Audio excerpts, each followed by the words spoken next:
All right, all right, all right. Good evening, everybody. Welcome to day 18 of the 24 days of Christmas. How exciting is that? I think it's pretty exciting. Tonight, we are going to continue with the life and adventures of Santa Claus. I totally forgot about. I shouldn't say I forgot. I knew that I was doing this tonight, but I lost track of time because Thursday nights are our script practice nights in our Articulate Studios voiceover group. And about 6 minutes ago, I realized that it was 6:54 and had to jump over really quick. So I'm going to have to set up the book screen for just a second. But other than that, welcome back to the 24 days, the 24 days of Christmas, day 18. When last we left off, we were talking about, or Santa Claus had just averted certain death because all of his friends. There we go. All of his friends and colleagues basically went to war for him, the battle between good and evil. There we go. That all looks good. So, if you haven't been here before, 24 Days of Christmas, every night for the past, 18 days, I have been reading a chapter from an audiobook every night, or at least a chapter, a section of a book, about 20 minutes, 20 to 30 minutes of a book, every night, a Christmas story. We started with A Christmas Carol, we moved on to The Gift of the Magi, and then I did a little bit of an audiobook production demonstration, just in case any of y'all are curious about what goes into building an audiobook. And then we shifted over to this wonderful book, The Life and Adventures of Santa Claus, which was recommended to me by a friend. Taylor Garvin recommended this book to me, and I'm absolutely in love with it. I think it's one of the coolest Christmas stories I have ever read, heard, anything. So if you haven't read it yet, I highly recommend you do. If you are interested in catching up on any of the previous episodes, I have them all up on YouTube, and you can find them there. That's the QR code. It'll take you to a YouTube playlist with all of the previous episodes in it. Again, the first 11 episodes, or first 10 episodes are Christmas Carol, The Gift of the Magi is the next one. Then we do a little bit of an audiobook production demo, and then we get into this book here, The Life and Adventures of Santa Claus, which, again, love this book. As we go through this book, I know some people like to read along when they're listening to a narration or an audiobook. So I have the text of the book up on the screen, so you guys can read along. I'll scroll it as I'm reading. Every so often you may see a couple of QR codes pop up like this, and these are basically just ways that you can contribute to me to help offset the costs in producing a live stream. They're not much, but if you want to buy me a coffee, you can Venmo me directly here, or buy me a coffee here at coffee.io, and they work pretty well. I may not put them up. It depends on if I remember to or not. But yeah, we're going to go ahead and get into the narration with Chapter 8, The First Journey with the Reindeer. And we're pretty much going to be reading a chapter of this a night until the 23rd, at which point we will read all of the last section of the book to wrap it up. I think there's 5 chapters, but they're all fairly short. And then on the 24th, the night before Christmas, we will be reading The Night Before Christmas to really kind of get into the spirit. That one I am going to actually be pre-recording and then releasing probably right around noon or 1 o'clock in the afternoon on Christmas Eve. That way, if you're on the East Coast or you're even in Europe or somewhere else in the world, you'll have it'll be better in line with timing for kind of the night time for Christmas Eve night. And you guys can play it early and listen to it if you want to. Yeah, I think that's it. I think that's my intro. Without further ado, let's dive into Chapter 8, Night 18 of the 24 Days of Christmas. Chapter 8, The First Journey with the Reindeer. Those were happy days for Claus when he carried his accumulation of toys to the children who had awaited them so long. During his imprisonment in the valley, he had been so industrious that all his shelves were filled with playthings, and after quickly supplying the little ones living nearby, he saw he must now extend his travel to wider fields. Remembering the time when he had journeyed with Ock through all the world, he knew children were everywhere, and he longed to make as many as possible happy with his gifts. So he loaded a great sack with all kinds of toys, slung it upon his back that he might carry it more easily, and started off on a longer trip than he had yet undertaken. Wherever he showed his merry face, in hamlet or in farmhouse, he received a cordial welcome, for his fame had spread into far lands. At each village the children swarmed about him, following his footsteps wherever he went, and the women thanked him gratefully for the joys he brought their little ones, and the men looked upon him curiously that he should devote his time to such a queer occupation as toy-making. But everyone smiled on him and gave him kindly words, and Claus felt amply repaid for his long journey. When the sack was empty, he went back again to the Laughing Valley and once more filled it to the brim. This time he followed another road, into a different part of the country, and carried happiness to many children who never before had owned a toy or guessed that such a delightful plaything existed. After a third journey, so far away that Claus was many days walking the distance, the store of toys became exhausted, and without delay he set about making a fresh supply. From seeing so many children and studying their tastes, he had acquired several new ideas about toys. The dollies were, he had found, the most delightful of all playthings for babies and little girls, and often those who could not say dolly would call for a doll in their sweet baby talk. So Claus resolved to make many dolls of all sizes and to dress them in bright-colored clothing. The older boys, and even some of the girls, loved the images of animals, so he still made cats and elephants and horses, and many of the little fellows had musical natures and longed for drums and cymbals and whistles and horns. So he made a number of toy drums with tiny sticks to beat them with, and he made whistles from the willow trees, and horns from the bog reeds, and cymbals from bits of beaten metal. All this kept him busily at work, and before he realized it, the winter season came with deeper snows than usual, and he knew he could not leave the valley with his heavy pack.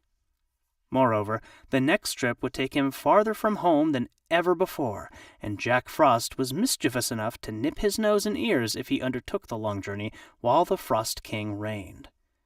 The Frost King was Jack's father, and never reproved him for his pranks. So Claus remained at his workbench, but he whistled and sang as merrily as ever, for he would allow no disappointment to sour his temper or make him unhappy. One bright morning he looked from his window and saw two of the deer he had known in the forest walking toward his house. Claus was surprised, not that the friendly deer should visit him, but that they walked on the surface of the snow as easily as if it were solid ground, notwithstanding the fact that throughout the valley the snow lay many feet deep. He had walked out of his house a day or two before and had sunk to his armpits in a drift. So when the deer came near, he opened the door and called to them, "Good morning, Flossie. Tell me, how are you able to walk on the snow so easily?" "It is frozen hard," answered Flossie. "The Frost King has breathed on it," said Glossie, coming up, "and the surface is now as solid as ice." "Perhaps," remarked Claus thoughtfully, "I might now carry my pack of toys to the children." "Is it a long journey?" asked Flossie. "Yes, it will take me many days, for my pack is heavy," answered Claus. "Then the snow would melt before you could get back," said the deer. "You must wait until spring, Claus." Claus sighed. "Had I your fleet feet," said he, "I could make the journey in a day." "But you have not," returned Glossie, looking at his own slender legs with pride. "Perhaps I could ride upon your back," Claus ventured to remark, after a pause. "Oh, no, our backs are not strong enough to bear your weight," said Flossie decidedly. "But if you had a sledge and could harness us to it, we might draw you easily in your pack as well." "I'll make a sledge," exclaimed Claus. "Will you agree to draw me if I do?" "Well," replied Flossie, "we must first go and ask the Knooks, who are our guardians, for permission. But if they consent, and you can make a sledge and harness, we will gladly assist you." "Then go at once," cried Claus eagerly. "I am sure the friendly Knooks will give their consent, and by the time you are back, I shall be ready to harness you to my sledge." Flossie and Glossie, being deer of much intelligence, had long wished to see the great world, so they gladly ran over the frozen snow to ask the Knooks if they might carry Claus on his journey. Meantime, the toy maker hurriedly began the construction of a sledge using material from his woodpile. He made 2 long runners that turned upward at the front ends, and across these nailed short boards to make a platform. It was soon completed, but was as rude in appearance as it is possible for a sledge to be. The harness was more difficult to prepare, but Claus twisted strong cords together and knotted them so they would fit around the necks of the deer in the shape of a collar. From these ran other cords to fasten the deer to the front of the sledge. Before the work was completed, Glossie and Flossie were back from the forest, having been granted permission by Will Nook to make the journey with Claus, provided they would to Burzee by daybreak the next morning.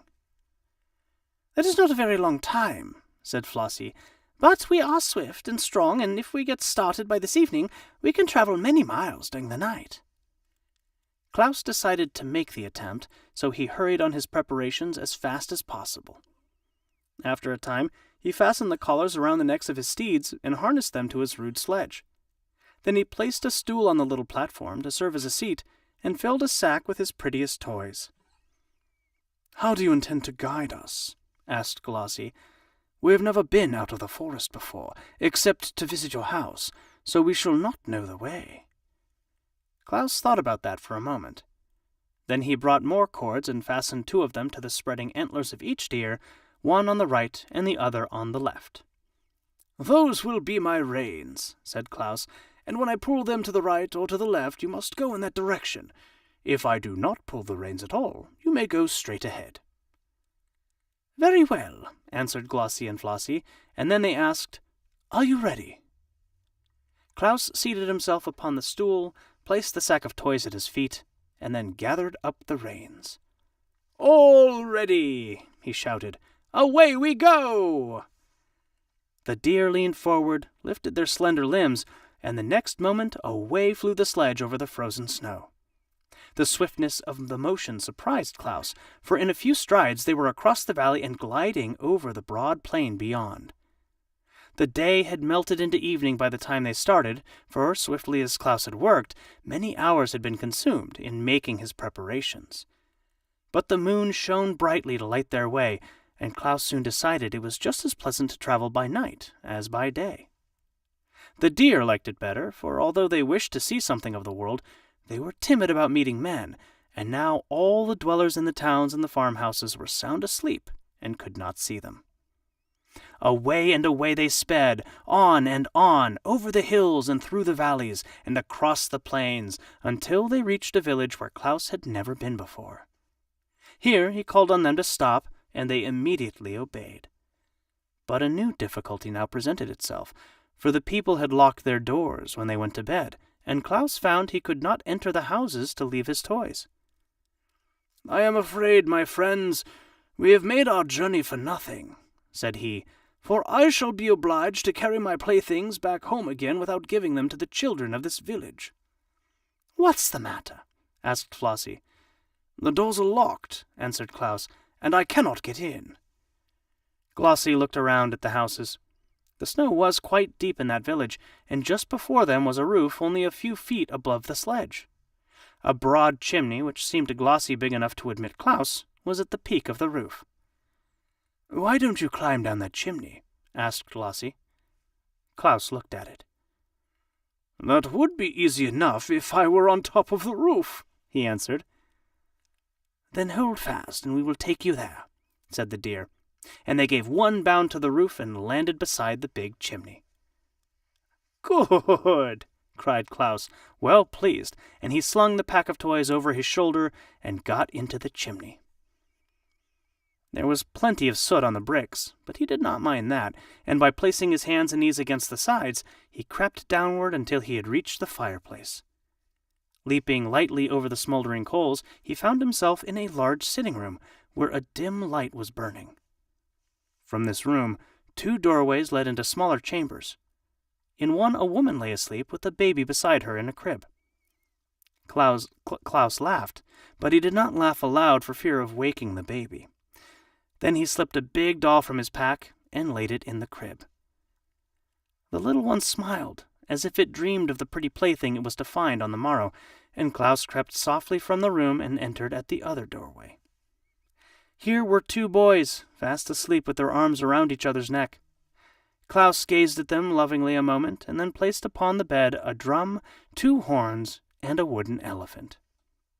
He did not linger now that his work in this house was done, but climbed the chimney again and seated himself on the sledge.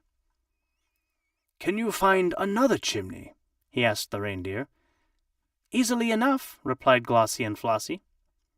Down to the edge of the roof they raced, and then, without pausing, leaped through the air to the top of the next building, where a huge, old-fashioned chimney stood. "Don't be so long this time," Claus called Flossie, "or we shall never get back to the forest by daybreak." Claus made a trip down this chimney also and found 5 children sleeping in the house, all of whom were quickly supplied with toys. When he returned, the deer sprang to the next roof, but on descending the chimney, Claus found no children there at all. That was not often the case in this village, however, so he lost less time than you might suppose in visiting the dreary homes where there were no little ones. When he had climbed down the chimneys of all the houses in that village, and had left a toy for every sleeping child, Claus found that his great sack was not yet half emptied. "Onward, friends," he called to the deer. "We must seek another village." So away they dashed, although it was long past midnight, and in a surprisingly short time they came to a large city, the largest Claus had ever visited since he began to make toys. But nothing daunted by the throng of houses, he set to work at once, and his beautiful steeds carried him rapidly from one roof to another, only the highest being beyond the leaps of the agile deer. At last the supply of toys was exhausted, and Claus seated himself in the sledge with the empty sack at his feet, and turned the heads of Glossie and Flossie toward home. Presently Flossie asked, "What is that gray streak in the sky?" "It is the coming dawn of day," answered Claus, surprised to find that it was so late. "Good gracious!" exclaimed Glossie. "Then we shall not be home by daybreak, and the Knooks will punish us and never let us come again." We must race for the Laughing Valley and make our best speed," returned Flossie. "So hold fast, dear Claus." Claus held fast, and the next moment was flying so swiftly over the snow that he could not see the trees as they whirled past. Up hill and down dale, swift as an arrow shot from a bow, they dashed, and Claus shut his eyes to keep the wind out of them and left the deer to find their own way. It seemed to him they were plunging through space, but he was not at all afraid. The Knooks were severe masters and must be obeyed at all hazards, and the gray streak in the sky was growing brighter every moment. Finally, the sledge came to a sudden stop, and Claus, who was taken unawares, tumbled from his seat into a snowdrift. As he picked himself up, he heard the deer crying, "Quick, friend, quick! Cut away our harnesses!" He drew his knife and rapidly severed the cords, and then he wiped the moisture from his eyes and looked around him. The sledge had come to a stop in the Laughing Valley, only a few feet, he found, from his own door. In the east, the day was breaking, and turning to the edge of Burzee, he saw Glossie and Flossie just disappearing in the forest. All right, that's where we're going to end day 18 of the 24 days of Christmas, and it looks like day 19, tomorrow night, we'll be talking about Chapter 9, Santa Claus, which is where he gets his name from, so that's going to be exciting. Again, I'm cold reading this. I have not read this book all the way through before, so I'm discovering where this is going all along with you, unless you've read it in the past. But yeah, thanks for joining me on another night of the 24 Days of Christmas. Tomorrow will be day 19, Friday night, which will be a fun night. We will continue with Chapter 9, Santa Claus, and we will keep going. We'll keep on going.